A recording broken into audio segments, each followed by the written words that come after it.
আমরা কি প্রস্তুত? এখনই যদি দেশগুলো একসাথে না আসে, এখনই যদি আমরা মানবিক মূল্যবোধ বা বৈজ্ঞানিক প্রস্তুতিকে গুরুত্ব না দিই, তবে আগামী বিপদ ঠেকানো সম্ভব হবে না। 9/11 আর কোভিড আমাদের চোখ খুলেছে, কিন্তু আসল শিক্ষা হলো মানব সভ্যতা কেবল তখনই টিকে থাকবে যদি আমরা একসাথে লড়াই করি, আলাদা হয়ে নয়।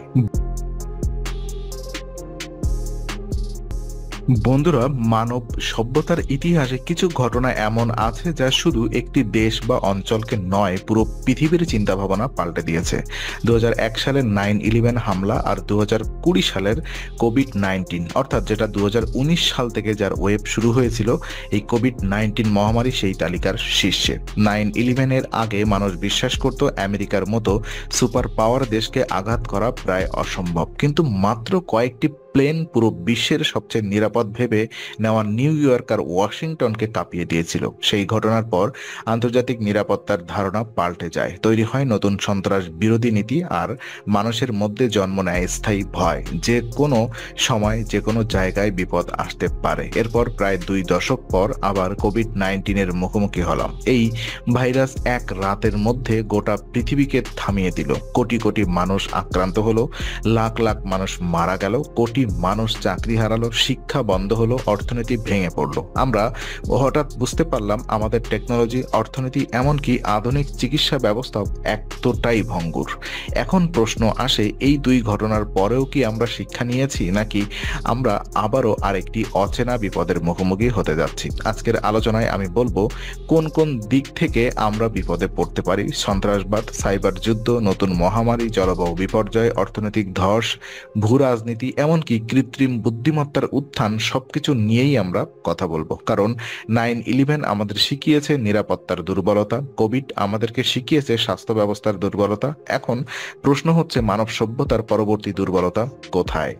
তো বৈশ্বিক নিরাপত্তা এবং সন্ত্রাসবাদ থেকে সাইবার যুদ্ধ নিয়ে আমি কিছু কথা বলবো। 9/11 এর পর পুরো পৃথিবী জুড়ে তৈরি হয়েছিল ভয়, কোথাও আর নিরাপদ নয়। মার্কিন যুক্তরাষ্ট্র ওয়ার অন টেরর যুদ্ধ শুরু করলো, আফগানিস্তান আর ইরাক যুদ্ধ শুরু হলো, বিমানবন্দরে নিরাপত্তা দ্বিগুণ হলো, মানুষের চলাফেরায় নিয়ন্ত্রণ আরোপ হলো। কিন্তু সময়ের সঙ্গে সন্ত্রাসবাদের ধরন পাল্টেছে। আজকের দিনে আর শুধু বোমা বা বন্দুক নিয়ে হামলা হয় না, এখন আসল হুমকি হলো সাইবার টেরোরিজম।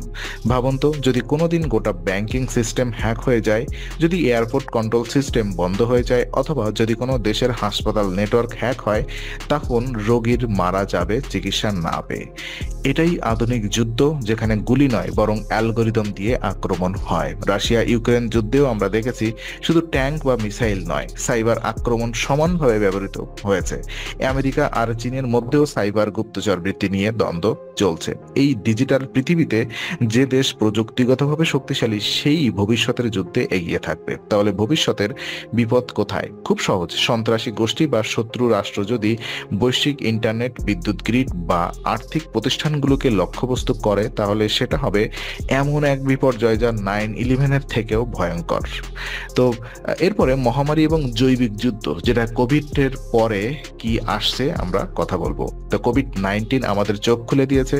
আমরা ভেবেছিলাম মহামারী অতীতের বিষয়, কিন্তু না, একটি ভাইরাস পুরো পৃথিবীকে স্তব্ধ করে দিল। বিজ্ঞানীরা বলছেন ভবিষ্যতে আরো মহামারী আসতে পারে, নতুন ধরনের ভাইরাস, যেমন bird flu, Nipah virus, Ebola, এগুলো যে কোনো সময় ভয়াবহ আকার নিতে পারে। সবচেয়ে বড় আতঙ্ক হলো বায়োলজিক্যাল ওয়ারফেয়ার, অর্থাৎ কোনো দেশ যদি ইচ্ছাকৃতভাবে ভাইরাস ছড়িয়ে দিয়ে শত্রুকে ধ্বংস করার জন্য। এই সম্ভাবনায় বিজ্ঞানী ও নিরাপত্তা বিশ্লেষকদের রাতের ঘুম কেড়ে নিয়েছে। অন্যদিকে কোভিড দেখিয়েছে আন্তর্জাতিক সহযোগিতার অভাব। শুরুতে দেশগুলো তথ্য গোপন করেছে, ভ্যাকসিন নিয়ে প্রতিযোগিতা হয়েছে। যদি ভবিষ্যতে আরো ভয়ঙ্কর কোনো ভাইরাস আসে, তবে কি আমরা প্রস্তুত? আমাদের সামনে 2টি পথ: বিজ্ঞান ও গবেষণায় বিনিয়োগ বাড়ানো, দেশগুলোর মধ্যে স্বাস্থ্য বিষয়ক সহযোগিতা জোরদার করা, না হলে কোভিড ছিল কেবল একটি ট্রেলার, আসল সিনেমা এখনো বাকি। এরপর চলে আসবে জলবায়ু বিপর্যয়, যেটা কিনা প্রকৃতি আমাদেরকে প্রতিশোধ নেবে। তো প্রকৃতির সঙ্গে মানুষের লড়াই চলছে বহু বছর ধরে। আমরা ভেবেছি প্রযুক্তি দিয়ে সব জয় করা সম্ভব, কিন্তু জলবায়ু পরিবর্তন প্রমাণ করেছে প্রকৃতির সামনে মানুষ ক্ষুদ্র।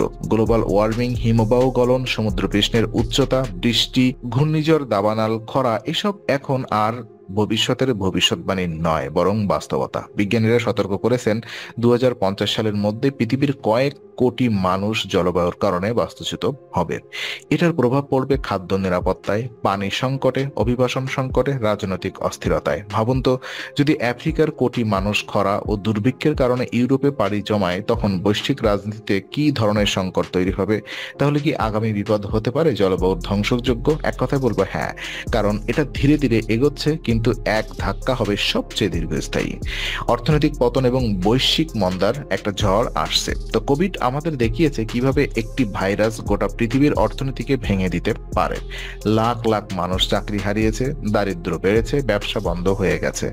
ভবিষ্যতে এর থেকেও ভয়ঙ্কর অর্থনৈতিক বিপদ আসতে পারে, কারণ বৈশ্বিক ঋণ এখন রেকর্ড পর্যায়ে। আমেরিকা চীনের মধ্যে অর্থনৈতিক যুদ্ধ চলছে। আর্টিফিশিয়াল ইন্টেলিজেন্সি আর অটোমেশন কোটি কোটি মানুষের চাকরি কেড়ে নেবে। ক্রিপ্টোকারেন্সি বা ডিজিটাল কারেন্সি অর্থনীতিতে অস্থিরতা তৈরি করছে।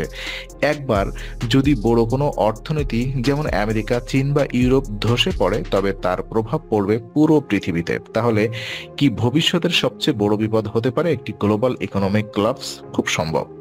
তো ভূ রাজনীতি এবং তৃতীয় বিশ্বযুদ্ধের আশঙ্কা রয়েছে কিনা চলুন দেখে নিই। তো বিশ্ব এখন বহুমাত্রিক শক্তির প্রতিযোগিতায় আটকে গেছে। ঠান্ডা যুদ্ধ শেষ হলেও নতুন ঠান্ডা যুদ্ধ শুরু হয়েছে। রাশিয়া ইউক্রেন যুদ্ধ পৃথিবীকে নতুন বিভাজনে ঠেলে দিয়েছে। চীন আমেরিকা প্রতিযোগিতা দিন দিন বাড়ছে। তাইওয়ান, ইসরায়েল, প্যালেস্টাইন, কাশ্মীর এসব জায়গা এখনো অগ্নিগর্ভ। প্রশ্ন হচ্ছে, আমরা কি তৃতীয় বিশ্বযুদ্ধের দিকে এগোচ্ছি? যদি পারমাণবিক অস্ত্র ব্যবহার হয়, তবে মানব সভ্যতার ধ্বংস হয়ে যাবে। তাহলে এটা কি আমাদের সামনে আসন্ন বিপদ? হ্যাঁ, যদি কূটনীতি ব্যর্থ হয়। কৃত্রিম বুদ্ধিমত্তা অর্থাৎ এআই আশীর্বাদ নাকি অভিশাপ আমাদের জন্য? আজকের আমরা এআই ব্যবহার করছি জীবনের নানা ক্ষেত্রে, হেলথ কেয়ার, শিক্ষা, ব্যবসা, বিনোদন, কিন্তু এর অন্ধকার দিকও আছে। ডিপফেক ভিডিও দিয়ে এমনকি রাজনীতি নষ্ট হতে পারে। এআই অস্ত্র যুদ্ধক্ষেত্রে ভয়াবহ বিপদ ডেকে আনতে পারে। কোটি কোটি মানুষ চাকরি হারাবে অটোমেশনের কারণে।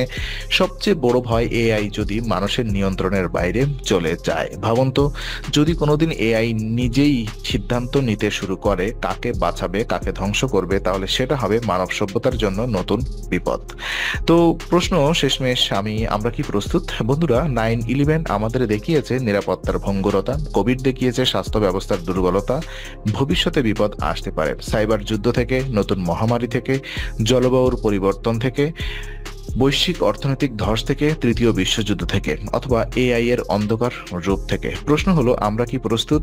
এখনই যদি দেশগুলো একসাথে না আসে, এখনই যদি আমরা মানসিক মূল্যবোধ আর বৈজ্ঞানিক প্রস্তুতিতে গুরুত্ব না দিই, তবে আগামী বিপদ ঠেকানো সম্ভব হবে না। 9/11 আর কোভিড আমাদের চোখ খুলেছে, কিন্তু আসল শিক্ষা হলো মানব সভ্যতা কেবল তখনই টিকে থাকবে যদি আমরা একসাথে লড়াই করি, আলাদা হয়ে নয়।